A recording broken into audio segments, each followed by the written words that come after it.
All right, guys, we're back here on Southeastern 16, presented by FanDuel, an SEC basketball Thursday morning. As we have a couple games we have to talk about from Wednesday night. If you missed it, we did touch on two of the earlier games. Ole Miss and Georgia went into the halftime, I guess, or felt like it was close to halftime of the other one, the late slate. So we didn't really get to Ole Miss, Georgia. We're going to recap that one here. But we did talk about Kentucky's buzzer beater win against LSU, and we talked about Missouri's 10-point win against Auburn in another stream. We'll touch on those again this morning for a few minutes, maybe, if you guys want to get to it with any super chats or anything like that. But we did spend a good 45 minutes talking about those two games last night. So, Max, that means we're going to get to a couple interesting ones from the late slate. We had to know that when the first three games featured two buzzer beaters and a pretty good Missouri-Auburn game, we had to know the late slate. That was bad news for the final four teams, especially if you were the two teams on the road, because you weren't going to get a third buzzer beater. You could have been asking for a little too much to have, let's say that many close games on a 5-game slate.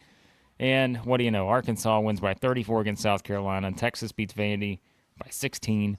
And, that was kind of how it went for the late slate there.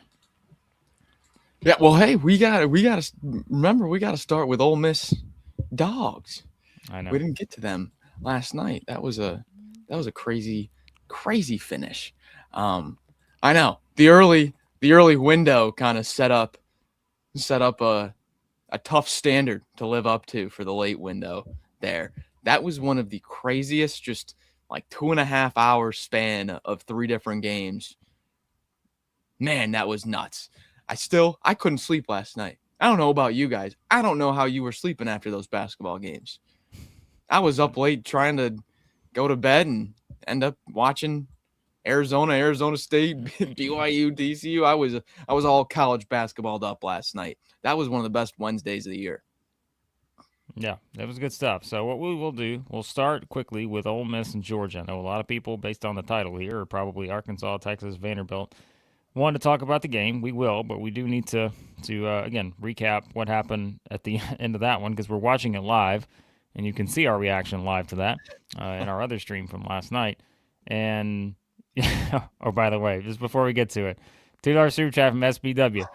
Exposed, the word of the day. We'll get to exactly what he's talking about. Not talking about SBW being exposed. Talking about something else based on our conversation from yesterday. So we'll get to that here in a minute. But Ole Miss 97, Georgia 95. An overtime win at the buzzer for the Rebels. Wow. And just completely, once again, kind of puts the SEC picture, which we're going to get to the standings in a minute, folks. And crazy. It's just a wild thing to look at right now. But yeah, I mean, we mentioned, man, like Ole Miss felt like the team with the least amount of momentum entering SEC play. And then they went out and lost their first 2 games. And you're just thinking, is there any way they're going to be able to turn this around? And it was the pivotal Missouri game. They find a way to win that one. And now they go on the road where it looked like, Georgia's up. I mean, it's a close game pretty much the entire way, but you're just thinking, okay, Georgia's going to kind of turn this around, got off to a slow start, and I think got up only by 6 in the second half, so they could never really push it out any further than that, and that was just enough to leave Ole Miss a chance to get this thing to where it needed to be. Surprisingly and not so surprisingly, Max, I thought one of the biggest stats of this game was that Georgia shoots 43% from 3. They had 15 threes in this game. And meanwhile, we brought up the stat last night that surprised us and probably everyone else. Ole Miss is the best three-point shooting team in the league through 4 games, I believe, unless it updated after last night. I'm not sure, but they were when we were talking, during the stream we did after those 2 games last night. So it went 11-24 for 46%. So kind of a wild story there, but man, big win for Ole Miss. At the same time, feels like a not-so-great loss for Georgia. I was giving my guy Patton Pinkins flowers last night. I'm doing it. I'm going to do it again for a half second, but then I'm going to quickly go to one of my other guys from last year, Corey Chest. Corey Chest, rewatching this game, I was play after play. I'm going, geez, Corey Chest's having a really good game. He didn't score a ton, but was just everywhere. Was all over the place, altering shots, being a nuisance around the rim for the Georgia guards. Blake, 32.4%. You'd think that might be Georgia's 3-point percentage. No, that was their 2-point percentage. They shot 43% from 3, 32% from 2. You don't. That's backwards. You don't see that very often. 21 offensive rebounds, 7 offensive rebounds for Santos Cyril, 5 offensive rebounds for Georgia. They couldn't put the bunnies back up. Mike White in his press conference. It was a longer Mike White press conference, about almost 15 minutes. And he was just talking about a lack of focus, a lack of pride. Calipari kind of talked about that going into the Auburn game. Said, you're winning a few games and you just you relax a little bit. You're not on your absolute A game. You're not 100% dialed in, ready to take on a team that is and needs the win. And Mike White was disappointed in his team's focus last night. Thought they were pretty lazy defensively. Yeah, I think from Georgia's standpoint, like, that's the thing, right, is you've now given up 92, or they've given up 100, 92, 97, in 3 of your first 4 SEC games. And I think we've kind of had the conversation about some of the other teams defensively, whether it's been Arkansas, Alabama, teams like that, where it's just like, hey, at some point, you're putting way too much pressure on yourself to just be great offensively every single night, knowing that you are going to have some nights where you're just not so great offensively. And that's the thing, is like they still were here, but yet, again, you're just not putting together the type of performance on defense that's going to give you what should have been a win, when you're scoring as many points as you put up here. And so, I think that's just kind of one of those things where it's going to feel like a pretty big, because we had mentioned, Georgia's resume, we said, getting the Auburn win was great because it was their best win of the season. But still, if you're looking at it overall, it's lacking a bit. 9 of their 14 wins are still quad 4 wins. Don't have a single quad 1 win. And so it's just they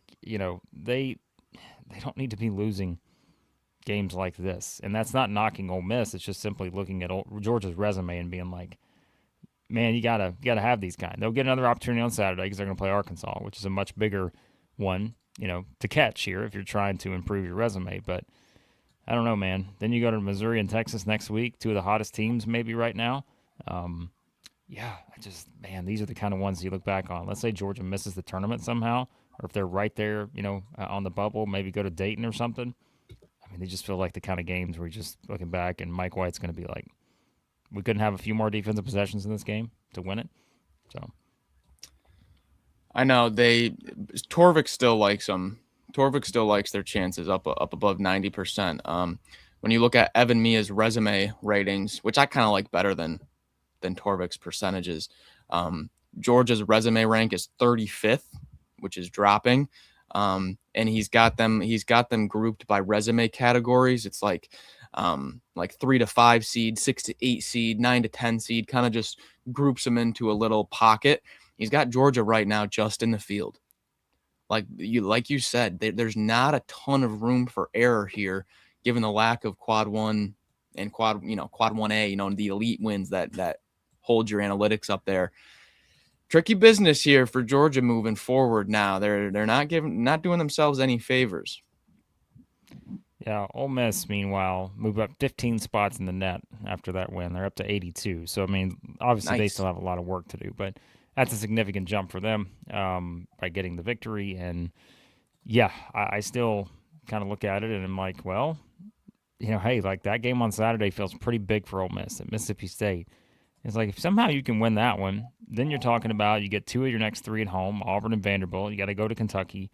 I think this is where, when we're looking at schedules, I don't know, and, we mentioned Texas's schedule, which we'll get to in a second, but, after Mississippi State, even that you probably counts in because it's a road game against your rival, but I don't know that anybody has a tougher 6-game stretch after that when we talk about Ole Miss's schedule. Home against Auburn, at Kentucky, home against Vanderbilt, at Tennessee, at Texas, home against Alabama. That's a rough stretch on paper. But take the paper and rip it up in this league, because who the hell knows what's going to happen on a nightly basis based on what we've seen so far. So, yeah. I got one more thing real quick on Ole Miss. We're through Arkansas 4 fans games. are getting antsy. 4 games. Who's got the number 1 offensive rating in the entire conference through 4 games? Individual player. I mean, is it AJ Storr? I don't know. It's Patton Pinkins, Pinkins, baby. The guy's a game changer. He's changed the offense. Been trying to tell you. Best 3-point shooting team in the league through 4 games, I believe, unless that changed from last night. I think it's still the same. Because Arkansas is 37.1%. Ole Miss is shooting 39%. So, yep, that's been something. So, all right, big win for the Rebels, and yes, as we said, they're 2-2. Georgia's 2-2. A gazillion other teams are 2-2. Arkansas is not 2-2 because the Hogs are 3-1 after absolutely obliterating South Carolina 108 to 74. Sorry, Arkansas fans, I don't want to short you 4 points here in this kind of performance. But the Hog fans are getting antsy in the chat. They want to talk about the Hogs bouncing back from the loss at Auburn, come back here. This is exactly what you wanted to see, and we said it. Like, this isn't, this is a complete outlier for South Carolina. Like, this has not been the norm. No matter if you've thought South Carolina is the 16th best team or the 12th best team in the SEC, wherever you put them, they've not had this happen to them this season up until now. So they got an angry bunch of Hogs running wild at Bud Walton Arena, and yeah, kind of just one of those games where Arkansas just said, you know what, we're not playing around. And look, if you're Cal, that's exactly what you wanted. Arkansas was up how much? 40-something at one point? Was it 43? Were they up 43 at one point in this game? Incredible. Yeah. Yeah, that's just, my goodness. Also, the shortest game in SEC play this year. Maybe the shortest game in any game for any SEC team. Ken Palm has it clocked in an hour and 43 minutes. Wow. Give me more of those. Beautiful. Give me more of those. No, Arkansas was tremendous. The usual suspects. Darius Acuff, double-double. We're not talking rebounds here. 13 assists. Nope. 18 points for Darius Acuff. 21 from Meleek Thomas. Absolute flamethrower from 3. 5 of 5. Malik Ewan with 18. Our guy, Malik Ewan. This man just coming along. 18 and 15 minutes. My goodness. I mean, we'll just keep going. Pringle with 15. The revenge game. 13 for Brazil. Carter Knox said, I'll give you 8. The Hogs are back, baby. I don't have my Hog history record book in front of me, but 27 team assists to only 4 team turnovers. That's got to be up there as one of the best nights. I mean, that is not bad. Ridiculous. 27 assists to only 4 turnovers? And the Globetrotters out there tossing the rock around, putting it in the hoop. That's ridiculous. I said yesterday, hey, if Amari Allen keeps stuffing the stat sheet like this, he may give Acuff a run he may give him a run. I didn't say get out of here. You might give Acuff a run. Acuff says, I'm going to dish out 13 assists, and I'm not going to turn the ball over one time. I'm more impressed with that than the 18 points on efficient shooting.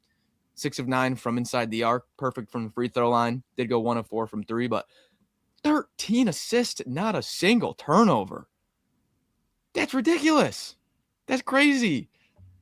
I didn't even see like Ziegler putting up those numbers. Maybe I'm forgetting one, but that is ridiculous. Blake, when the line started getting pushed out there closer to tip, I'm like, oh man, here we go. And then I think it was maybe Curtis Wilkerson. I think maybe that said, like, I'm here early, and the students, they have showed up. This place is gonna be rocking, and I'm just going, oh man, it's gonna get hog wild in Bud Walton tonight. And man, they absolutely took it to them. You got to credit the youngsters for being able to shake off a poor performance, the goose egg on the season, on the weekend in a big game, and they're able to shake that off, get back into it, and just, hey, I know that it's, people are saying, it's South Carolina. They're supposed to do that to South Carolina. Maybe, but that was South Carolina's largest defeat by like double what the previous largest defeat was. That was dang impressive.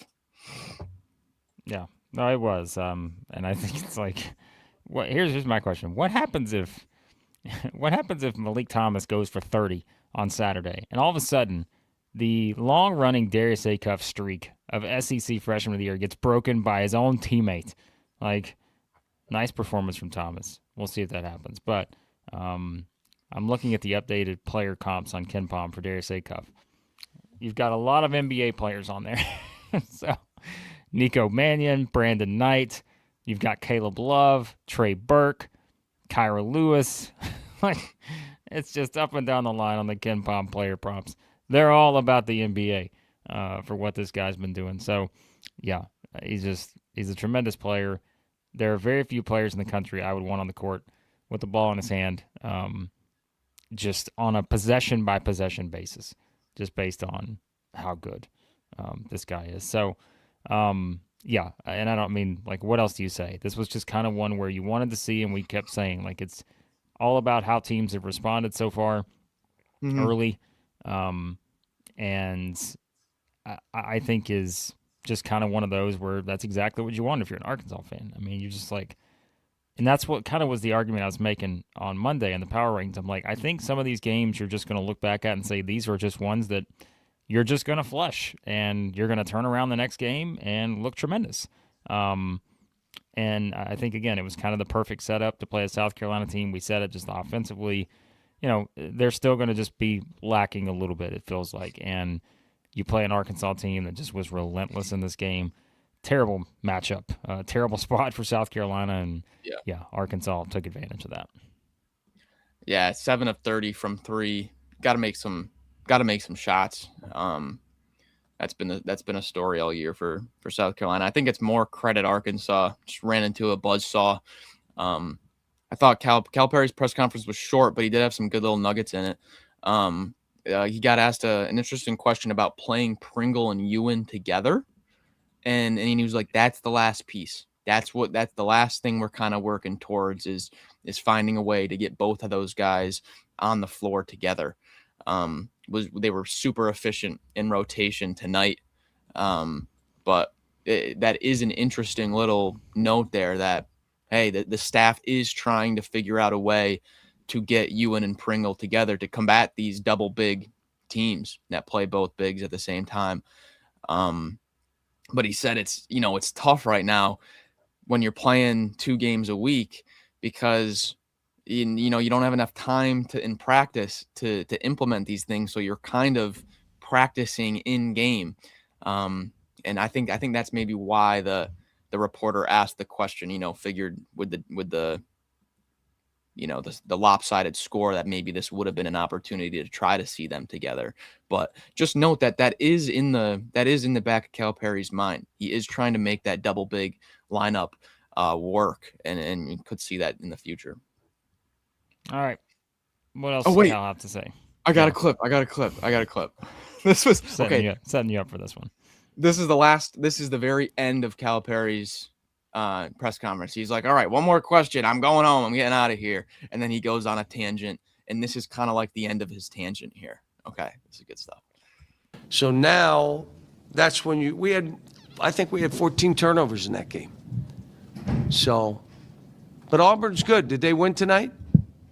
No, they lost at Missouri.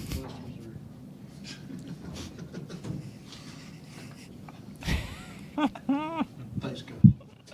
All right, I'm out before I say something. That's as good as it gets. That is as good as it gets. Calipari right there. Vintage Calipari post-game press conference. Damn it, Auburn. Auburn win tonight? Oh, gosh. Yeah, that was great. Probably a lot. You know what? There's probably a lot of coaches that feel like that right now because they're looking at the standings and they're probably just like, you know what? Anytime we beat somebody, they go out and lose, and then somebody else beats this other team, and then I was trying to do the whole, what is it, the It's Sunny in Philadelphia meme out there where you've got all the, how the things connect and everything. Like, I was trying to do that in my head last night, and I'm like, how would you try to, like, explain it to somebody? Where it's like, if you look at the way the SEC has played out through 4 games, and I was trying to find, like, the ultimate, like, just bizarre setup to where you could connect, like, 9 different teams, and there was one that I got to where I was like, I think it had to do with, like, Auburn, and it was kind of like, okay, Auburn beats Arkansas, and like I just went all the way down this rabbit hole, and I think I got to like 8 or 9 of just the most bizarre, ridiculous outcomes. But like that's been the league to this point, so it's just, man, I don't know. It's been incredible. So I know. What did we say? I think we said last night, hey, the whole league is between 80 and 5th in KenPom. Well, after the Vanderbilt loss, now there's no top 10 teams in the analytics. And South Carolina's loss did push them back to 85th. But still, all 16 teams are just smushed between 10 and 85. It just makes for a mess. It's absurd. So it is pretty absurd. All right. There you go. Some thoughts on Arkansas and South Carolina. I mean, not a lot more to add. It was just simply a one-sided matchup for the Hogs. And as we said, if you look at their upcoming schedule, they do get Georgia on Saturday on the road. We will be previewing that one live right after this. We're going to do all of our SEC predictions live after this game for our MVPs and legends. So if you want to become a member here at the channel, if you're already a member, let's say you're on the supporter tier, which is just you donating to the channel to help us do more stuff, and you want to upgrade for $2 more, you can do that. Head over, become a member, be an MVP or a legend, and you can sit in live on predictions with us on that. So there you go. We're going to have predictions for Arkansas and Georgia coming up. What are you laughing at? Sean just perfectly describing SEC basketball in 2026. Loss, back to the wall. Win, heartbreaking loss. Demoralizing loss, back to the wall. Win, comfy win. Not wrong. Shocking loss, rinse and repeat. Not wrong. Like, that's exactly right. Like, that's how it's gone. So, so perfect. It's just, it's ridiculous. It's ridiculous right now. Okay. Remember, if you want to leave a super chat, we'll talk more about your game of choice. If you want to talk more about the games we've already hit on last night, Kentucky winning at the buzzer. As Mother Carol said, she used the L word. Leitnerd, LSU. Yep. And Auburn, again, falling at Missouri. Big win for the Tigers. Also a loss for the Tigers in that game. Let's be accurate here. And, again, if you want to talk any more about these games from last night, we will. We still got one more to get to. Before we do it, let's tell you about our fine friends over at And Collar. ANDcollar.com. My goodness, incredible stuff. The menswear for legends. If you seem to think you're a legend, some of you are here at Southeastern 16, you will officially be a legend if you wear And Collar, because, I mean, all this fine stuff they've got over there. Pants, and more pants. They got pants. Some of you people walking around with no pants on. Fix that problem by heading over to And Collar. You can also get the quarter zips. Father Lamont Paris likes those. Probably more so than his team's performance last night in Fayetteville. Probably. They've got button-ups. They got polos. All kinds of stuff. Suits? Can you imagine one of us two wearing a suit live on this stream one day? I'll keep imagining, because that ain't going to happen. But we'll wear it everywhere else. I don't usually like to just wear a suit in the garage, Max, but sometimes you never know. You got to do what you got to do. You never know. So, Cheap Shot Artist says Arkansas stole Carolina's pants. Well, if they need more pants, they can head to And Collar, SEC16 for 16% off over there. Tremendous stuff. Check it out with our friends at andcollar.com. Yearly company, 100% off the sizing kit, SC16 kit. 100% off over there on that. Use that code. And ROKFORM, ROKFORM.com, the world's strongest magnetic phone case. Extreme protection, super strong magnets, rock lock, secure mounting. I think Arkansas over South Carolina maybe was about as close of a rock lock as it gets. There haven't been many in this league this year.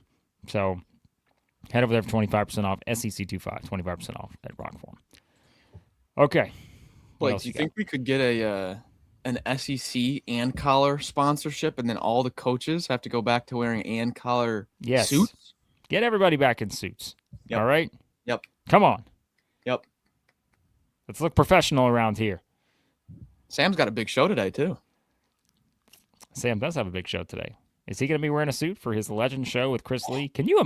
Has there been listen, Mother Carol, Big Gator EJ, fantastic, but has there been a more anticipated Legend show, maybe show ever on this channel, than a show featuring Sam Smith?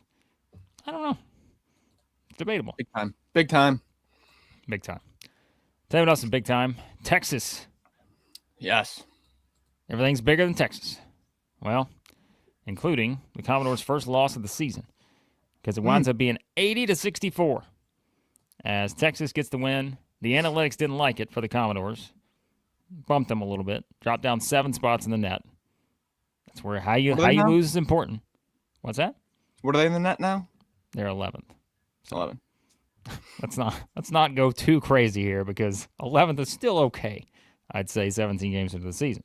But this is one where, again, the FanDuel account got a little bit of a boost last night, Max. I told you. I made one bet. That was Texas money line. When that number kept dropping, it was 5.5, got down to 3.5. Seemed to be some momentum to even get it further down. I was like, all right, that's all I need to see here. It's time to go in on the Longhorns. And they did exactly what probably, if you were a Vanderbilt fan, you're like, okay, matchup-wise, how does this game play out? Vokietaitis draws 6 fouls in the first half.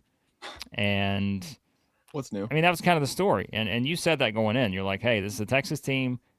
They're one of the top 15, 20 teams in the country when it comes to getting such a large percentage of their points from the free throw line. They're now at 19th. 25% of their points come from the free throw line. So it was one where they kind of set the tone with that early. And then eventually you just had Vanderbilt, who just simply couldn't hit a shot. And when you get that combination of things, it's a bad recipe to try to go on the road and beat a team that just won at Alabama. Texas has found its way. And, yeah, another big one for the Longhorns, who I'm curious, like, you can tell me the Torvik numbers. Where is Texas at right now in terms of the NCAA tournament projections after this game? So 2 games ago, they had a 6% chance to make the tournament. Now, oh boy, they better update this. Now Texas has a 31% chance to make the tournament. They're sneaking up right on that bubble. They're sneaking up on it. What a performance out of Matas Vokietaitis. The broadcast was saying his name wrong all night. I'm like, I don't know what pronunciation guide you guys are looking at, but Vokietaitis. This guy's shoulders are just, I don't know how he packs so much muscle at 7 foot. This guy's a monster out there. When he's playing like that, getting the opposition in foul trouble, all he's got to do is just be on the floor. He just has to be on the floor. That's all he's got to do. He's had some foul troubles himself. 4 fouls against Tennessee and a little bit of effort problems there. He only plays 12 minutes. But there's a few games where he's fouled out this year, 4 fouls, a bunch. He's just, his greatest asset to this team is just being on the floor, because he's just going to soak up fouls.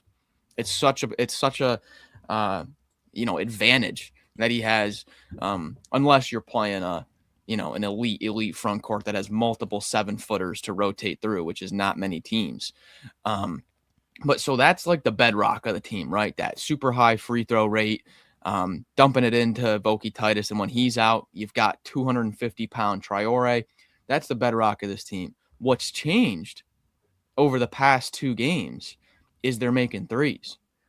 Now, before the past 2 games, Texas had only shot north of 40% from 3 2 times on the whole year.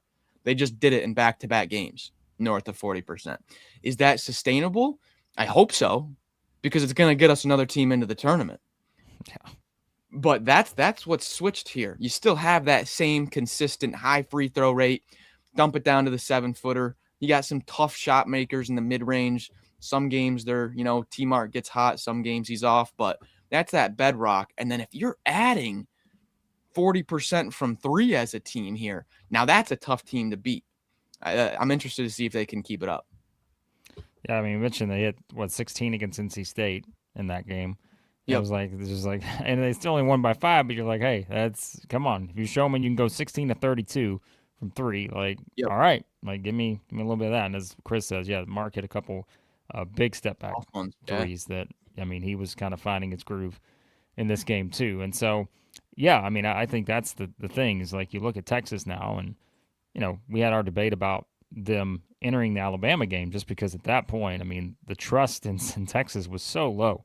Because we had said, I mean, at that point, I guess I was trying to remember the exact number we had, but I think it was 1, 2, 3, 4, 5, 6, 7. I guess 7 of their 9 wins, and count Chaminade in there too, who's not even a Division I opponent. So 8 of their 9 wins were just simply against teams that were just, Right. It's like how do I fully gauge what this team is when that's what they've given me, right? Like they've given me wins against teams that anybody should beat. At this level. And so you were trying to figure out exactly what to make of them. I also wonder, like, even going back to like that UConn game on the road in early December, like they lose by 8, didn't play bad there. I think that's one of those things. And then of course it's like maybe you reset your expectations a little bit because then they come out and lose the game at home to Mississippi State. Then they go to Tennessee and you're just like, it wasn't an inspiring performance. But, hey, now you've won back-to-back games against top 15 teams and one on the road. And now, like, you've set yourself up for a lot of success. And, look, the schedule still on paper is not going to be easy, right? I mean, They still play A&M at home on Saturday. We've seen A&M's not going anywhere. They're at Kentucky next Wednesday. The Cats have got some momentum now.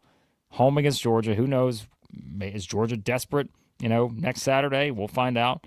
And then you go at Auburn, at Oklahoma, which, again, any game on the road in the SEC, like, they're not all going to look like Alabama for Texas. Mm-hmm.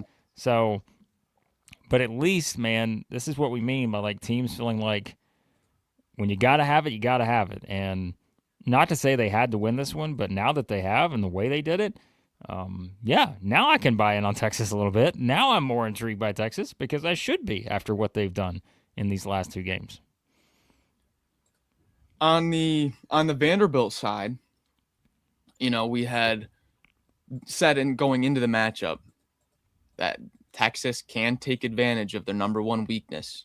Vanderbilt, 319th nationally in defensive free throw rate. That's what Byington's defense does. Puts you on the line. And then already with the lack of elite size, this was a game where Texas can really take advantage of that Vanderbilt weakness. Jalen Washington has got to do a better job at defending without fouling. He's too important to the team without Mason Nicholson in the mix. He's too important to only play 15 minutes on the road there. They need at least 10 more minutes out of Jalen Washington in a game like that. And 37% from 2. Vokietaitis, he didn't have a block, but man, did he alter shots aplenty at the rim. There was I remember a few Duke Miles drives that turned into just like running floaters because of Vokietaitis. I thought Vanderbilt kind of shied away from the contact around the rim just a little bit, whereas Texas, really leaned into that, shot 7 more free throws, did the Longhorns. So there's that, and that's going to be the talking point of this weekend. Vanderbilt, Florida, that's no better front court than the Gators. So quick turnaround here as Vanderbilt really doesn't have too much time here, playing late, 9 Eastern tip in the Moody Center last night. It's going to be a tough turnaround. It's going to be a really tough turnaround for Vanderbilt. But Blake, this is also where I feel like they're missing Frankie Collins coming off the bench. Only, 7 bench points, I believe? Yeah, only 7 bench points for Vanderbilt in this one. And Tyler Harris has really dropped off a cliff efficiency-wise. His offensive rating in 4 SEC games is 46. That's borderline unplayable. They're really missing Frankie off the bench right now. Well, it's not a doctor, but it sounds like there's momentum that he could be back sooner rather than later. I think if you just go by the timeline we had initially for him, which would be significant because we talk about upcoming schedules. And it's not always, sometimes it's just simply about timing. And if we looked at Vanderbilt's schedule a while back at this kind of trajectory, maybe 2 weeks ago, we'd have probably been like, that's manageable. And it's still manageable. But like now when you consider where these teams are at that I'm about to name, you're just kind of like, oh, well, this is a pretty significant stretch here. Yeah. Florida, of course, at home on Saturday. 2 games on the road next week at Arkansas, at Mississippi State. Tough. Then you're home against Kentucky. And then you're at Ole Miss. So the rest of January, this is what we say, like this can flip in the SEC. Now, again, we'll probably revisit our entire expectations when there's another wild Saturday, another wild midweek next week. Yep. And who knows where any of these teams are at. But right now, as we're talking about it on Thursday morning, it looks pretty tough. And, I mean, I think, again, that's where we're going to be. This is the first time we've seen Vanderbilt in this spot all year. And the timing, I feel like, could not be worse to have to play Florida. you know? And so it's like, hey, they may – I mean, I'm curious to see what that line set at. I think Florida's going to be favoring that game. But they could lose 2 in a row here, and all of a sudden you're, for the first time this season, having a lot of adversity and having to go on the road to play Arkansas next Tuesday and then go to Mississippi State after that. So this is where we always say, like, we all had the argument about Vanderbilt. We know that there were differing opinions on them and all that. But as we said, you could only go on what you had at the time, and there was no reason really to push back on what they were then because, well, they were 15-0, then they were 16-0. Like, what do we kind of say? But now this is what we kept saying. We were arguing different points in that we weren't projecting ahead. We were only going by what we had seen. But now that we can look at this after this game and say, all right, they've lost one. How do they respond? Mm-hmm. And your response is going to have to be pretty significant because you do have several, like, tricky matchups coming up, like just matchup-based stuff. Yep. And so it's going to be interesting to see how they respond. And, you mentioned kind of, too, when you go on the road, there's a tendency you're going to get more fouls called on you. And for a team that already fouls a bit, that's not an ideal setup. Also, Max, they got to get better at defending the free throw line. Teams are shooting 77% against the free throw line. We got to get the spirit fingers up. We got to get something going here to stop teams from making all their free throws on the Commodores. That's 349th nationally. So what do we got to do? Maybe, I don't know, like, what is it? It was the guys in the Speedo. I saw that video going around. Some of the shooting free throws, guys in the Speedo out there. Is that legal? I don't know if you can do that on the court. But something's got to happen here for the Commodores to stop teams from making shots at the free throw line. I will say I did listen to Mark Byington's post game. I think Vanderbilt will play a little bit better, but he wasn't too upset with how the team played. Just really that like last 7-8 minutes. You go the first, after the first 10 minutes, it was a tie game.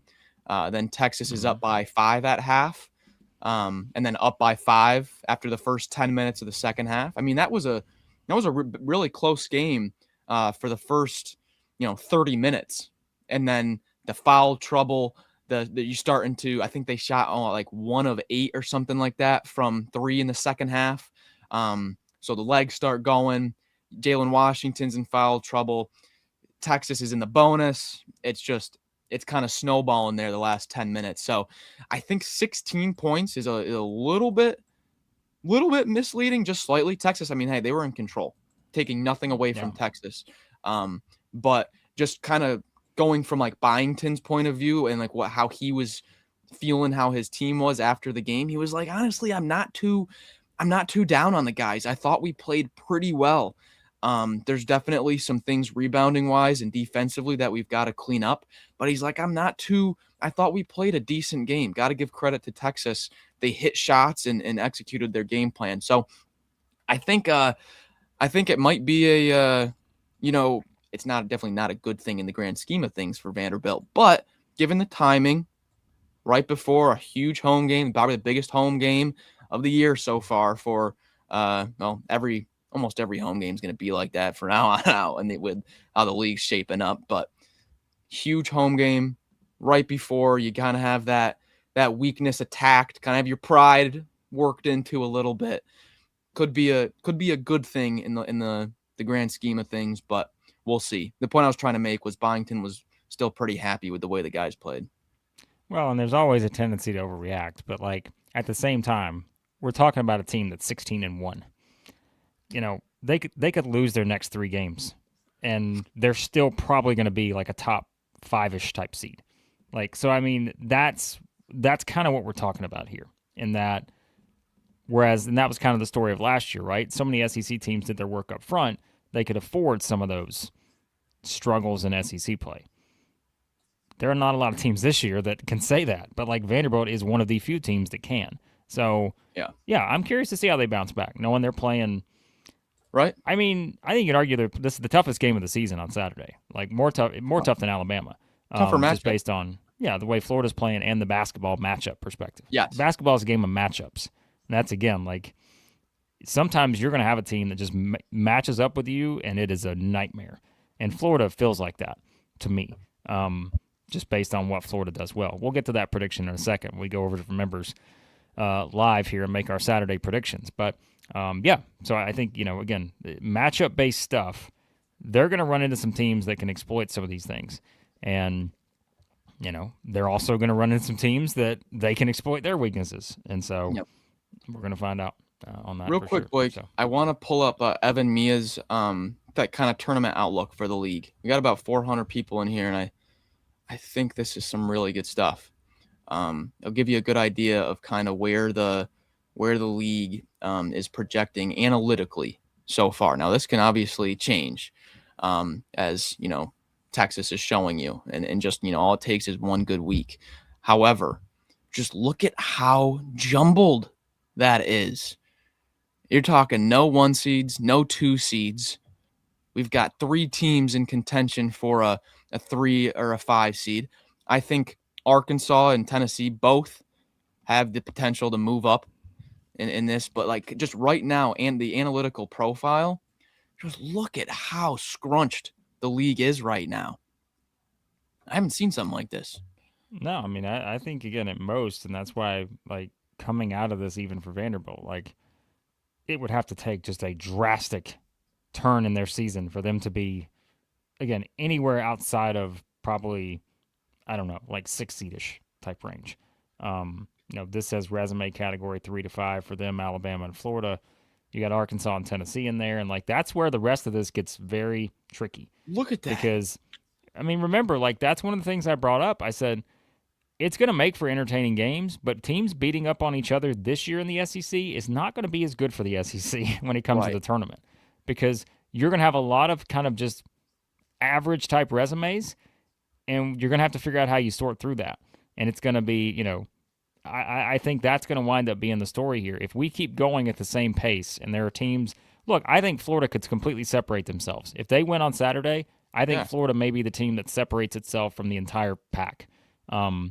But can anyone else do that? I don't know. I really don't know. I'm not convinced that that's the case. So, maybe Alabama, because I was high on them a couple weeks ago. But if Alabama can get everybody on the floor, I'd still be high on them. But right now, I don't know. So, yeah, I mean, Georgia, Auburn, A&M, Texas, Kentucky, LSU, Oklahoma, even Ole Miss, Mississippi State, who Ole Miss is hot right now, but still has a lot of work to do. Yeah. I don't know. I think the range of teams that could get in, it's crazy.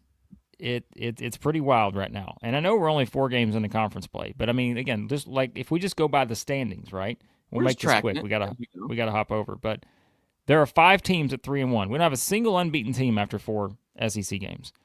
Florida, Vanderbilt, Arkansas, A&M, Missouri, all 3-1 right now in SEC play. Meanwhile, you've got Alabama, Tennessee, Kentucky, Georgia, Texas, Ole Miss, Mississippi State, all at 2-2. Then you've got Auburn, Oklahoma, South Carolina, all at 1-3. LSU's 0-4. So, like, Mississippi State's 2-2. They're a game outside of first right now. Like, they're just, they're right there with a chance. Like, it's something. So, yeah. There's a scenario where we get 7 teams into the tournament, and there's a scenario where we get 11. Now, those are both not very likely, but that is completely on the table still. Who knows, man? This is going to be fun. It's going to be fun. All right. There you go. Our thoughts on Wednesday night's action. Remember, if you want to come over, join the predictions live. We're about to do that right now. We're hopping straight over for our MVPs and legends as we do every single SEC game slate, and we're going to make our predictions for Saturday. We're going to get those done.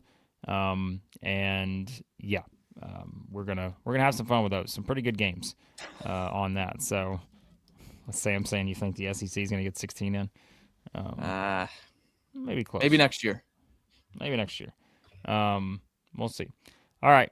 We're heading over to do predictions. We appreciate you guys. By the way, your updated conference winners over at FanDuel for the SEC.